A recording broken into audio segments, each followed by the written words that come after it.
Good, y'all. Welcome back to a brand new stream. Happy Christmas Eve. Early Christmas if you guys are watching this on Christmas. Hope everybody's having a blessed day. Hope everybody enjoys their Christmas, or if you don't celebrate Christmas, hope you have a blessed one as well. And amen. I know a lot of people nowadays during these seasons, during these things that people celebrate, a lot of people might not have their family with them, or it is a rough time around this time of the year. And I just want to let you know, man, whatever it is you're going through, it will pass. It might sound like corny, it might sound like everybody says that, but it truly is the truth, man. It is the truth, bro. It will pass, no matter how it might seem right now. Better days are ahead, so just keep your head up, man, and stay on the grind. Stay hustling. Stay focused on your goals. Don't wait till the next year to start your resolutions, Start right now. Start whenever you think about it, start then. And it will come to you way faster. So I just wanted to come on here and tell you guys that, and go ahead and react to some videos before we actually get ready to go to pick up my pops to the airport for Christmas. And I will be vlogging for you guys today, so stay tuned for that video. I'm gonna be doing a Christmas vlog, like I said. So let me hold you guys no longer and actually get into these videos, man. I was gonna think about something else that I had to say, but it'll come back. Alright, let's check out some videos. Let's see what's over here. We got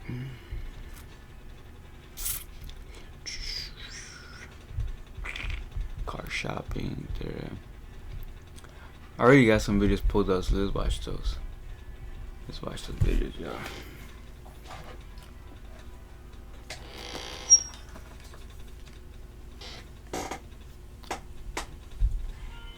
Alright.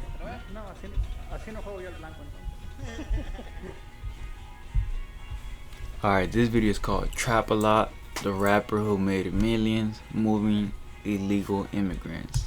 Of San Antonio named Trap a Lot, and his story sounds too wild to be real. Before the music videos, before the fame, he found a way to make millions of dollars doing something most people wouldn't even believe.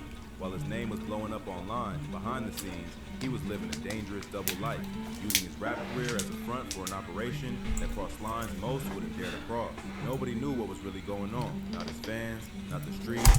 I heard about this on TikTok, but I don't know how true it is. Do you guys think he was really moving like that, or this is all just conspiracies that people started making up? Not even the people closest to him, but the truth would eventually come out, and when it did, it changed everything.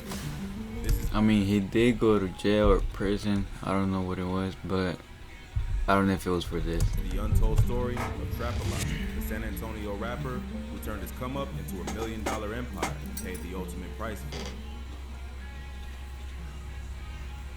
Trap a Lot grew up on the east side of San Antonio, on a block known as Lincolnshire 500, a place where struggle wasn't a phase, it was a lifestyle.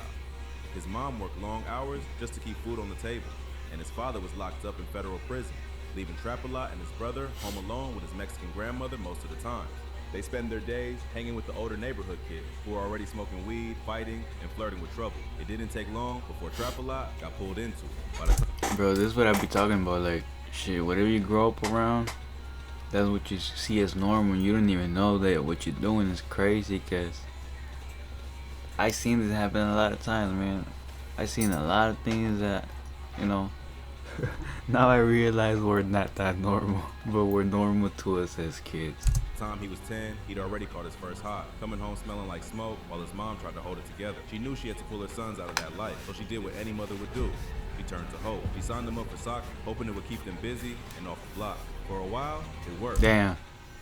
That's really what a lot of parents do, bro. They'll try to keep you focused on something else, so that you don't get involved in that type of lifestyle. Like, they'll put you in sports, music, whatever you like, art. just so you focus on that and use your talent instead of, you know what I'm saying, getting in trouble out there. Trap-a-lot started to focus on the field, chasing goals instead of problems. But the pull of the streets was stronger than any sport. Before long, he found himself slipping back into his old habits. At just 11 years old, he was arrested for stealing bikes and throwing rocks at houses. His first real run-in with the law. The cops let him off with a warning, dropping him at home. But instead of learning a lesson, it only fueled his curiosity. By middle school, things had escalated. He was constantly suspended and eventually expelled after bringing an ounce of weed to school. Weed he bought with money stolen from the... An ounce is crazy, bro. In middle school. Like, fuck. I'm gonna say it now, cause it's been years. But bro, I remember one time, just to buy a little fucking gram, bro. It was like you was doing the biggest deal, man. We went ahead and, you know what I'm saying, that time, we were talking about it with my homeboy at that time. Somebody I knew that used to smoke. We were talking about it, and I had never ever smoked weed in my life, bro. But I was like, what is that shit like? So I told him, hey bro, bring me a gram and I'll buy it from you. Just tell me why we were at the restroom. This dude pulls that shit out from his sock. Like, oh shit. In a little plastic bag, and I was like, damn, my boy was over here like trying to make sure nobody came in, you know what I'm saying? We didn't get caught, all paranoid and shit. But bro, I was like, damn, this dude really snuck that shit in his sock in middle school. That was middle school too, like 7th grade or 8th grade, something like that. But bro, a whole ounce is crazy, man. That's what I'm saying. We was tripping over here, being paranoid over a little gram, an ounce. Shit, how the fuck did he take it into school? His mom's tip jar. Around that same time, his mom met a new man, a business owner who took them out of the hood and into the suburbs. For the first time, they had stability, a house, money, and even private school. But you can't erase the past that easy. With Trap-a-lot reunited with his old friends, a cycle started all over again. By 12, he was caught with 2 stolen guns and sent to juvenile detention. Damn, 12 years old,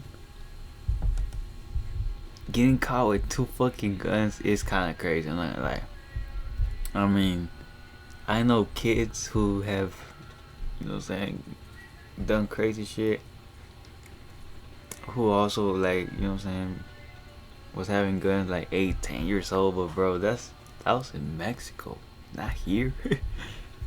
That's a big, and now that I think about it, that's crazy because it's harder to get guns over there His world truly changed. compared to here. Behind those walls, he met others just like him, kids hardened by lost in chaos. And together, they formed a bond that would later become a group known as EGB, short for Eat Greedy Boys. After losing one of their closest friends, the crew's loyalty deepened, but so did the violence. Shootouts, robberies, and late-night missions became part of daily life. Childhood was over.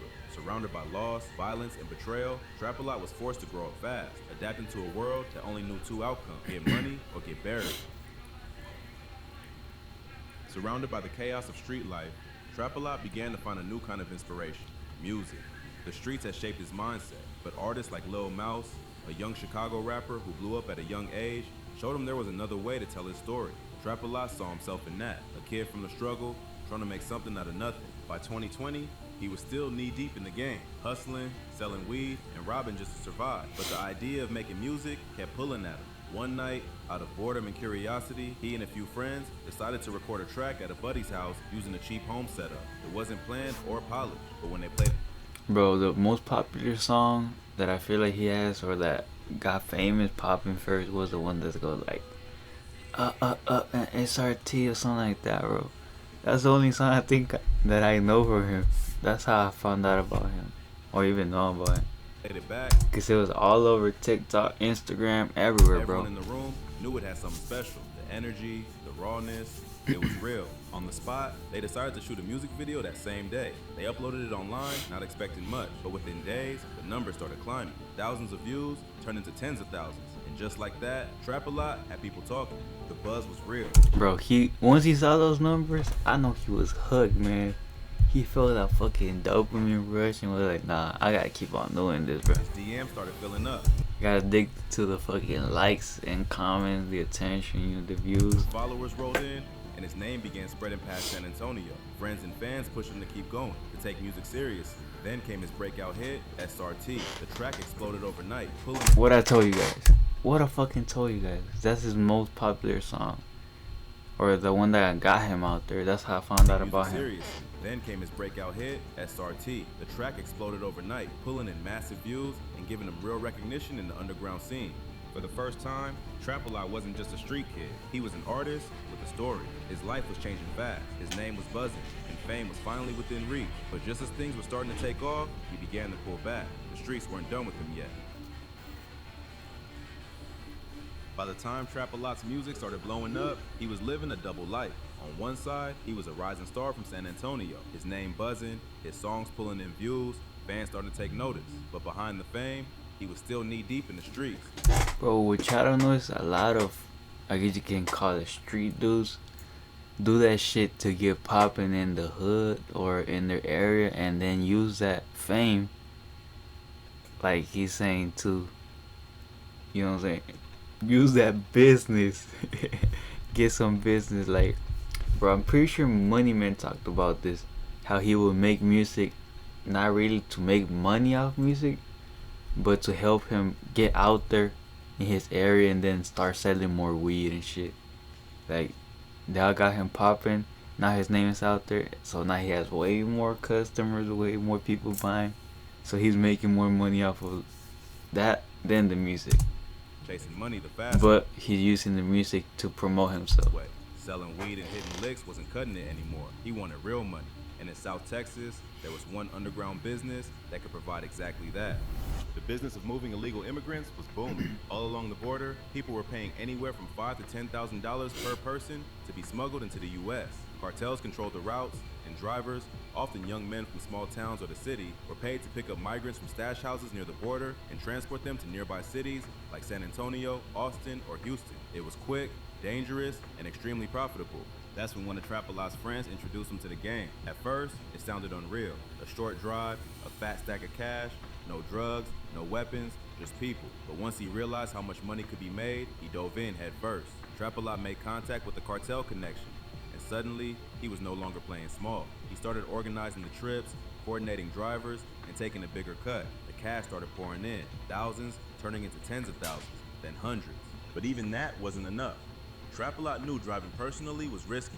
One checkpoint, one wrong move, and it was over. So he came up with something no one had done before. He used his rap career as the perfect front. As his music buzz grew, so did his following online. Trap-A-Lot began advertising the smuggling runs right on his Instagram story, disguised as easy money opportunities. He'd post offers like $5,000 for a quick hour-and-a-half drive, gas paid. To his fans, it looked like a harmless hustle. To him, it was genius. Within months, people were lining up to drive. Everyone wanted in. Young fans, broke kids, people chasing the come up. They didn't care what they were moving. They just wanted the payout. And for Trap-A-Lot, it meant one thing: expansion.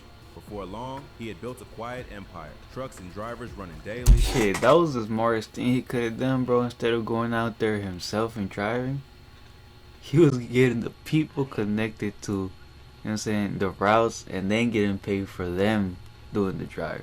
I was saying that was the smartest thing he could have done, bro. Instead of going there himself, he was still getting paid, and he was taking less of a risk. Thousands turning into millions. While the music gave him fame, the smuggling gave him fortune. His name was everywhere, online, in the streets, and now whispered among law enforcement. Trap-A-Lot was getting rich, but he was also getting reckless. His songs were still going viral, but he wasn't dropping music anymore. Studio sessions were replaced with logistics meetings, and beats were replaced with business calls. For Trap-A-Lot, rap was no longer the dream, it was the disguise. At this point, Trap-A-Lot was on top of the world. Money, status, fame, everything he'd once dreamed about. But the higher he climbed, the harder the fall that was waiting. As time passed, the money started slowing down. What was once a gold rush had turned into a crowded hustle. More people were getting into the smuggling game, flooding the business and driving prices down. The easy money that once came in fast was now trickling in slow. To keep up his lifestyle, Trap-A-Lot started pushing harder. He took on more routes, ran more trips, and began experimenting with new ways to move people across the border. He and his crew found hidden paths through private ranches, dirt trails, and off-road shortcuts. Anything to stay off the main highways that were crawling with border patrol. For a while, it worked. The money started flowing again, but so did the risk. Trap-A-Lot had always followed one rule: Never drive the lows yourself. But as profit shrank and paranoia grew, he broke his own code. The hunger for fast money made him careless. One night, desperate to pull off a big score, he decided to do the run himself. It started like Damn, any bro. other job. He was doing that shit for so long, good, and then like he said, the desperation just made him take the drive himself, and that's where he messed up, bro. Up a small group of immigrants and took a back route through a rural Texas ranch, headlights bouncing off the dirt road. Everything felt routine, quiet, too quiet. Then, as he neared the other side of the property, flashing lights lit up the... They had to have been watching him for a minute, bro. Like learning the routes, and then once they got him down, boom, got him. Darkness. Border Patrol was already there, waiting. It was a setup from the start.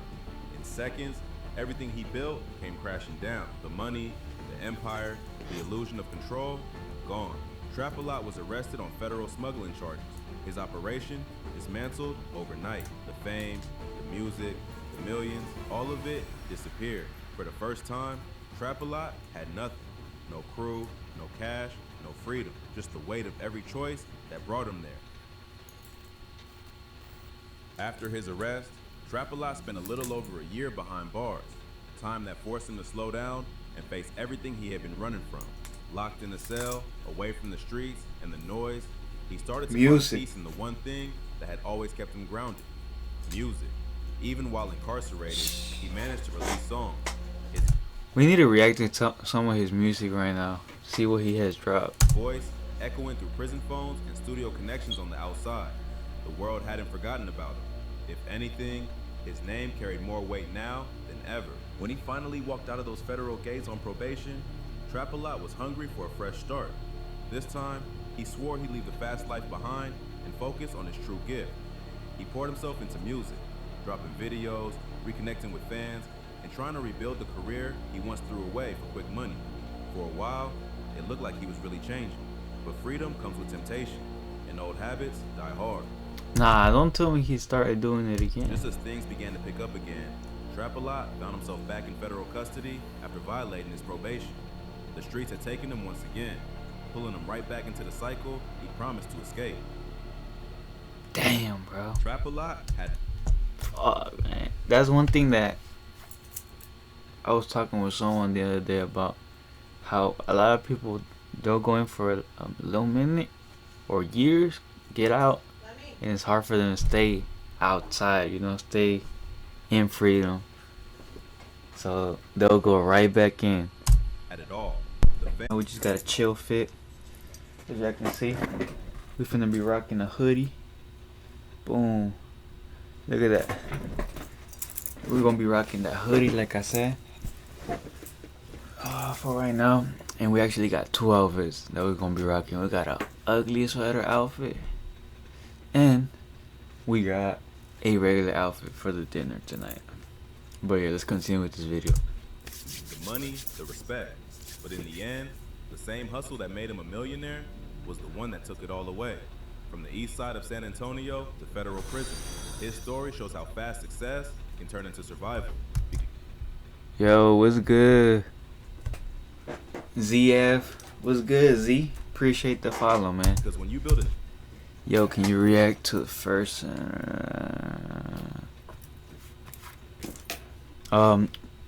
Today we actually on a time crunch, but I will definitely check it out, man, on the next stream. So stay tuned for that, brother. Appreciate you for the follow, man. Appreciate you for real. His story shows how fast success can turn into survival. Because when you build an empire on the street, it's never a question of if it'll fall. It's just when. That's facts. This was the story of Trap-A-Lot, the rapper who turned the hustle into a fortune and paid the ultimate price for it. Damn, yo. See, man, that's why y'all gotta find a legal way to make money, a good way to make money, cause like he said, the streets. Oh, just watch this. But yeah, like I was saying, the streets, yeah, they might pay you good money. It might be some fast money. Definitely not easy as people make it seem, but you will get caught. That's all I'm gonna say.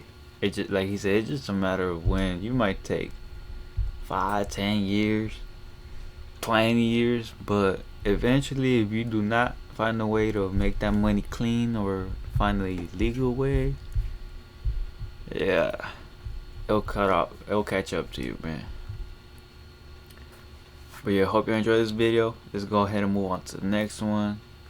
If y'all did, make sure to hit that follow or subscribe if you are watching this as a video, man.